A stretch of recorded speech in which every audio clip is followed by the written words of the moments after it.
Bonjour tout le monde, bienvenue à Vision Cheval. Aujourd'hui, je suis accompagnée de Louis Paradis. Louis, merci.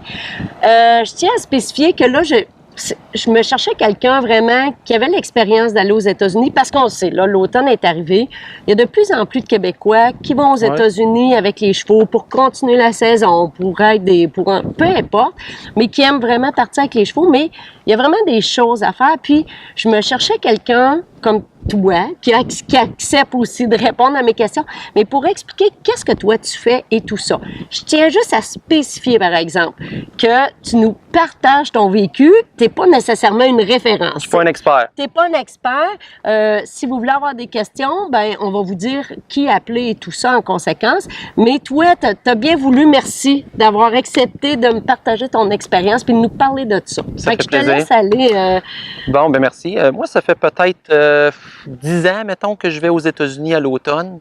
Au début, j'y allais à plus court terme. Là. Je partais pour 2 semaines. Maintenant, je pars presque pour tout l'hiver. Donc, en premier lieu, c'est sûr que les papiers sont hyper importants. Okay. Quand on se présente aux douanes, il faut avoir des papiers en règle. Mais bien sûr, là, c'est jamais assuré comment le douanier va gérer nos papiers. Okay. Parce qu'on fait affaire avec une personne, si le douanier se lève de pas de bonne humeur ou se lève de bonne humeur, bien, des fois, c'est plus facile, c'est moins facile. Okay. Mais à la base, c'est certain qu'il faut avoir nos papiers en règle. Et ça dépend toujours combien de temps qu'on part aux États-Unis. Okay. Parce qu'on a des papiers temporaires, on a des papiers, ce qu'on appelle permanents. Bon, en premier lieu, Cogging Test, 6 mois. On ne peut pas prendre un Cogging Test de 1 an. On est habitué, ici, on va aux compétitions, notre Cogging Test est bon pour 1 an, pas de problème, on fait nos choses. Mais quand on prépare nos papiers pour les douanes, il doit absolument être âgé de 6 mois et moins le Cogging Test. Donc, une fois que le Cogging est en règle, tout est parfait, on doit faire venir un vétérinaire et faire un examen de santé. Okay. Donc, le vétérinaire va faire un examen de santé sur cheval, s'assurer que tout est beau, tout est parfait, le cheval est en santé. En dedans de 30 jours qu'on fait notre départ pour les États-Unis. OK. Donc, c'est vraiment plus comme à la dernière minute. C'est 30 jours 30 jours. Moins. Exact. 30 jours, et là, le vétérinaire va remplir ses papiers. C'est un formulaire spécial pour ça. S'assure que le Cogging Test, la date du Cogging Test, examine le cheval. Et là, le vétérinaire, ou la personne en tant que telle, doit aller faire étamper ses papiers par un vétérinaire fédéral. Donc, ce n'est pas un vétérinaire de tous les jours qu'on côtoie qui va vraiment nous étamper les papiers. On doit aller dans un bureau fédéral. Il y en a un à Québec, il y en a à Montréal, il y en a à Tabasco. Il y en a dans différentes régions. C'est facile à trouver sur le site Internet là, de l'Agriculture Canada. On va trouver les différents bureaux. Mais généralement, le vétérinaire avec qui on fait affaire va nous donner l'endroit le plus proche. Le plus proche, où il peut s'en occuper. Il peut s'en occuper. Il y en a qui s'en occupent. Exact. Aussi, il y a des vétérinaires qui s'en occupent. Le papier déjà. Le papier étampé, tout ça. Et là, on a 30 jours pour quitter les États-Unis. Bon, maintenant, lorsqu'on fait le papier vétérinaire, on doit dire, est-ce qu'on va demeurer 30 jours et moins ou plus de 30 jours aux États-Unis? Okay. C'est ce qu'on appelle temporaire ou permanent. Parfait. Temporaire en bas de 30 jours. Quand c'est temporaire, le vétérinaire va cocher ça. On ne peut plus le changer après c'est étampé. Et lorsqu'on se présente aux douanes, on le dit. Je vais demeurer 3 semaines, je vais demeurer 28 jours, mais 30 jours et moins.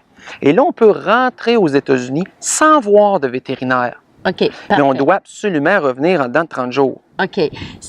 Je peux te poser une question? Bien oui, bien sûr. OK. Si, admettons, je pars pour 3 semaines, justement, avec un papier temporaire, mais finalement, je décide de prolonger, ça fait quoi? Bon, en vérité, on ne devrait pas. OK. OK? Dans la loi de l'art, on va se poser. Bon. Sauf que pour les États-Unis, oui, on ne doit pas pour les États-Unis. Mais quand on revient, en théorie, le papier du Canada est bon pour 60 jours. OK. Donc, si on a duré 45 jours, on peut utiliser les mêmes papiers pour revenir au Canada. OK. Parce que les États-Unis, les Canadiens ont un peu une loi différente. Les Canadiens vont exiger les mêmes papiers qui sont bons pour 60 jours. Okay. Mais les États-Unis devraient dire, tu devrais déclarer quand ça fait 30 jours et plus que tu es là, aux douanes. OK. Okay?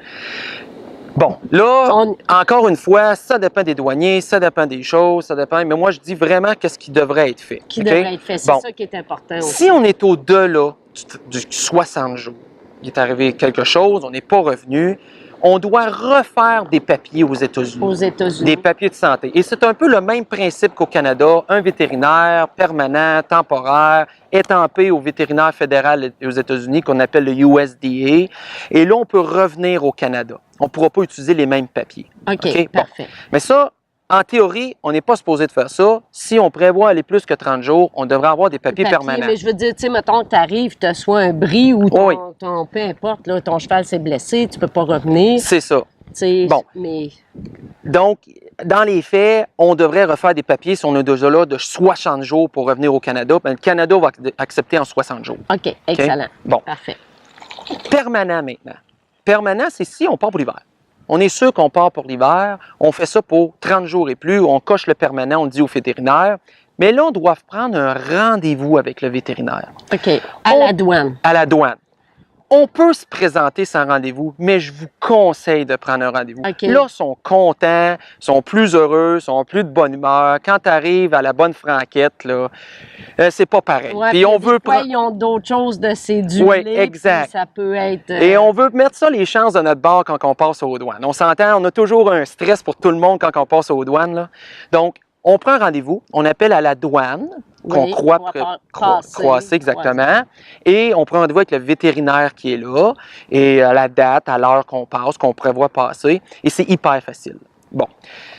Mais là, permanent maintenant, si les choses sont un petit peu plus compliquées depuis quelques années, je vous dirais depuis 2 ans, on doit prendre ce qu'on appelle un broker. Okay. On doit prendre faut dédouaner nos chevaux. Et là, il faut faire appel avec un broker. Il y en a plein sur le marché, Delmar. Écoutez, il y en a plein, là, OK? Dolbec International. Et eux vont dédouaner les chevaux d'avance. On met une valeur sur le cheval, on y va pour plaisance. Et quand on se présente aux douanes, tout est fait. OK. Mais là, ça occasionne des frais. Et là, ça peut monter. Ça dépend du prix du cheval, ça dépend de la valeur qu'on met. Il y a chaque broker un peu ses prix. Là, ça peut monter une coupe de 100 $. Okay, pour passer les douanes. Douanes. Fait que là, on est comme certain que quand on va arriver là-bas, le douanier, tout est fait, les papiers sont faits, tu vas voir le vétérinaire, tu rentres en dedans, il t'étend. Merci, bonsoir. Question, quand je prends un rendez-vous avec le vétérinaire, justement, à la douane, est-ce que j'ai des frais pour ça? Oui, ça coûte, je pense que c'est 60 $ US du cheval. Pour que le vétérinaire examine le cheval. Et en toute honnêteté, ça, c'est la partie hyper facile. Ouais. Moi, j'ai jamais eu de problème. Tu arrives là avec un rendez-vous, regarde les narines, regarde les lèvres du cheval, tout est beau, le cheval est en santé. Puis juste, je pense, arriver avec les papiers, tout en ordre, déjà, dans des plastiques ou des choses comme ça. Ils sont vraiment contents, ils n'ont pas besoin de chercher ni d'attendre. Ça se fait vraiment bien. Puis on a aussi un formulaire à entrer, c'était mon prochain sujet. Oui. On a un formulaire à entrer pour le vétérinaire. OK. C'est très simple, là, pourquoi qu'on rentre, quelle sorte de cheval, la race, l'âge, le jument, gelding, bon. On peut la demander d'avance, ça. On va sur le site Internet du USDA aux États-Unis et on peut la remplir automatique. Fait que quand on arrive là, on peut même l'envoyer par fax et là, ils sont encore plus heureux. OK? Ils arrivent là, le rendez-vous est pris, le petit formulaire est rempli, le vétérinaire, là, c'est en bon québécois, c'est une joke. OK?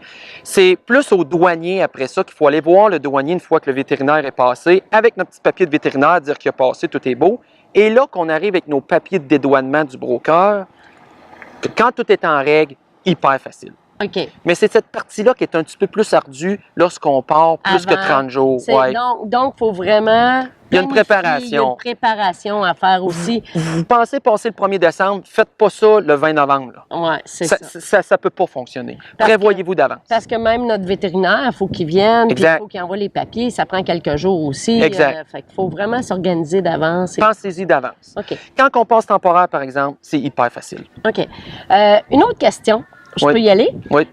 Là, on a préparé les papiers. Oui. C'est bon. Tes chevaux. Oui. Tu sais, pour dire, parce qu'on entend là, des fois qu'ils s'en vont, que les chevaux, ils trouvent la route plus longue, et ainsi de suite, peu importe. Toi, qu'est-ce que tu fais pour préparer? Bon, à travers les années, j'ai un petit peu changé mes choses. On apprend avec nos erreurs, bien sûr. Là. Oui, c'est ça. Je me souviens, la première fois que je suis allé aux États, écoute, j'ai monté en Oklahoma, j'ai arrêté 3 heures. Là, mon cheval avait perdu 200 livres. Moi, j'avais une creuse. Oui, c'est ça. Les cernes, ils sortaient. Oui, exact. Ça dépend aussi de la température. En Oklahoma, où ce que j'allais avant, la température peut être plus 25 ou 2 degrés. Là. Bon. C'est ça. Maintenant, ce que je fais, ce que je trouve vraiment bien pour le driver aussi, le cheval, je le fais en 3 jours. De 1. je me planifie des horse hotels dans les différents États que je pense arrêter. 12 heures par jour, 12-13 heures. C'est vraiment là, le max que je vais faire avec mes chevaux. OK. Je trouve que ça lui donne vraiment un voyage beaucoup plus facile. Ils ont le temps de se reposer, ils vont se coucher la nuit. Puis à travers les années, moi, j'ai trouvé mes spots où ce que je veux arrêter. Je connais mon monde. C'est hyper facile. Oui, puis c'est facile à trouver aussi sur Internet. Hyper moi facile. aussi, je l'ai fait, là, puis on a trouvé, tu sais, c'est vraiment une place. Écoute, on est arrivé, il y avait une douche pour les chevaux, les box pour les chevaux, on pouvait parquer notre trailer là.